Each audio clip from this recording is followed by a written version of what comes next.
말씀 봉독하겠습니다. 디모데 전서 6장 6절을 현대인의 성경으로 봉독하겠습니다. 그러나 만족하는 마음으로 경건하게 사는 사람에게 신앙은 큰 유익이 됩니다. 우리가 세상에 아무것도 가지고 오지 않았으므로 아무것도 가지고 가지 못합니다. 우리는 먹을 것과 입을 것이 있으면 그것으로 만족해야 합니다. 부자가 되려고 애쓰는 사람은 시험과 함정에 빠지고 사람을 파멸시키는 여러 가지 어리석고 해로운 욕망에 떨어집니다. 돈을 사랑하는 것이 온갖 악의 뿌리가 됩니다. 이것을 가지려고 열망하는 사람들이 믿음에서 떠나 방황하다가 많은 고통을 당하고 마음의 상처를 입습니다. 아멘.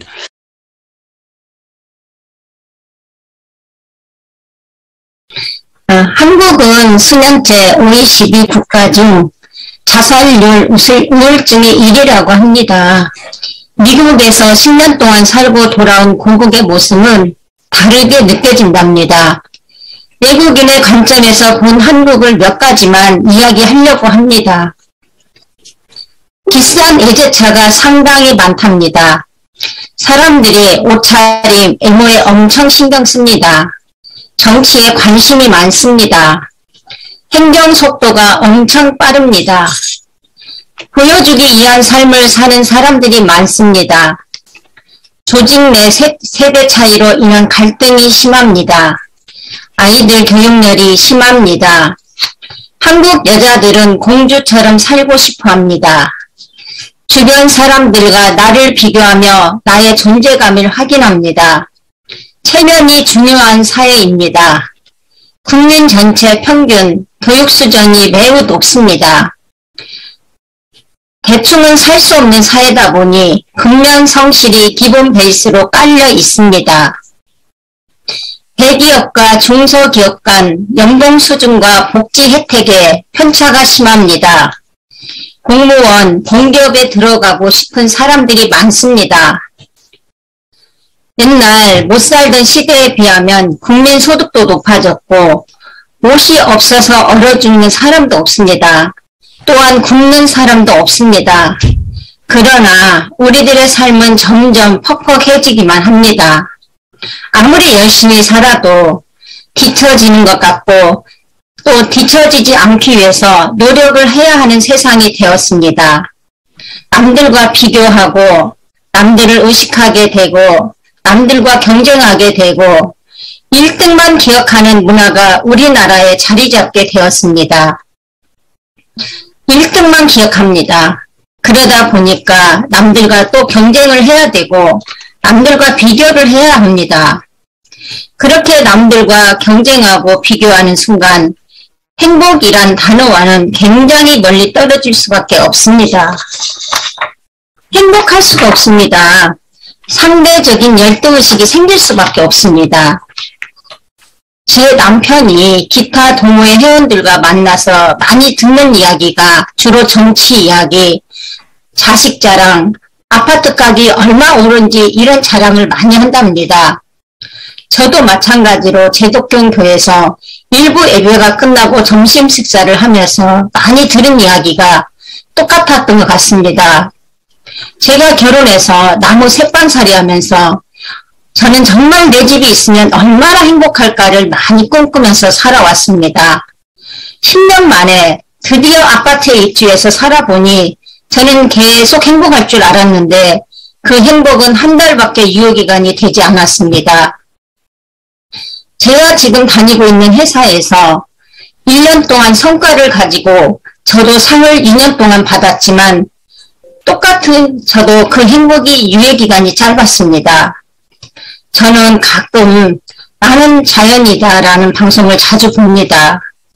그 중에 김용창 산골 할아버지의 행복 이야기를 들려드리겠습니다.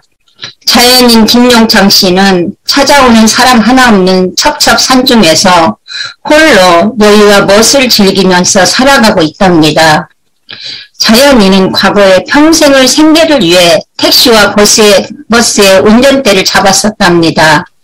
버스기사로 정년퇴직을 1년 앞두고 아내가 원일 모를 병으로 쓰러져 3일 만에 세상을 떠나게 되었고, 엎친 데 덮친 격으로 자연인 또한 당뇨 중증으로 인해 몸과 마음이 쇠약해져 오갈 데 없던 그는 도망치듯 서울을 떠나 깊은 고향 산속에 터를 잡게 됐답니다.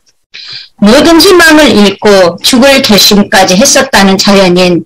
하지만 고향 산골에 정착을 하면서 몸과 마음의 병을 점차 이겨나갈 수 있었답니다. 마치 아내가 준 마지막 선물과도 같았다는 산중에서의 삶. 깨끗한 공기를 마시며 산이 주는 각종 야채와 또한 약초와 먹거리를 찾아다녔고, 하루가 다르게 자연인의 몸과 마음이 치유되어 갔고, 자연과 함께 하면서 하루하루 행복한 삶이 시작되었다고 합니다. 자연인들이 행복한 이유는 더 이상 불확실한 미래의 꿈을 담보로 현재를 희생하지 않고 내 것을 좀 더 가지려는 무한 경쟁에서 벗어났고, 이미 그들은 그것들을 충분히 가졌다고 깨달았다고 공통적으로 말을 합니다. 모든 것에 대한 욕망이나 집착을 내려놓았고 내가 내 인생의 주인공이 되었답니다. 시간의 노예가 아닌 삶, 시간을 마음대로 불어가며 산답니다. 자연인이 행복한 이유를 열거하자면 끝이 없지만 자연인들은 작은 것에 감사하고 자족하는 삶을 사는 것이 공통점입니다. 사람은 누구나 다 행복하게 살고 싶은데 많은 사람들은 행복하지 못하고 불행하게 살아가고 있습니다. 우리가 평소에 행복이라고 생각한 것들 중 실제로 행복하고 무관한 것들이 많습니다.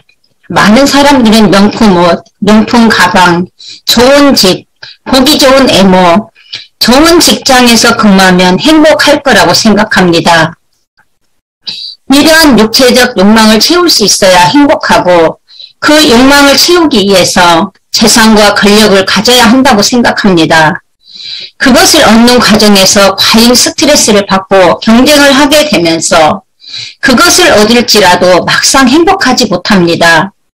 더욱이 한국 사람들은 자기 스스로 느끼는 행복보다 남에게 보여주기 위한 행복에 더욱 신경을 쓰다 보니까 불행할 수밖에 없습니다. 우리는 스스로 행복해지는 것이 무엇인지, 어떨 때 행복한지 생각해야 합니다. 나만의 소소한 행복을 찾지 않고 살아간다면 나이 들어서도 행복이 무엇인지도 모르고 목표만을 달성하려고 하다가 그냥 허무한 죽음을 맞이할 것입니다. 치열한 경쟁사에서 보통 사람들이 행복하기 위해서는 연습이 필요합니다. 나보다 잘난 사람들을 쳐다보지 말고 나만의 소소한 행복을 만들고 바로 지금 행복해지기 위해서 노력해야 합니다. 작은 거에도 만족하고 감사할 줄 알면 행복해집니다. 부정적인 생각과 불안과 우울 등 불행하다고 느끼는 마음은 욕심에서 오는 것이라고 생각합니다. 모든 것이 감사하는 순간 나를 둘러싼 세상이 다르게 느껴집니다. 불행과 행복은 마음먹기에 달려 있습니다. 세상에서 가장 행복한 사람은 감사하며 사는 사람입니다. 감사합니다.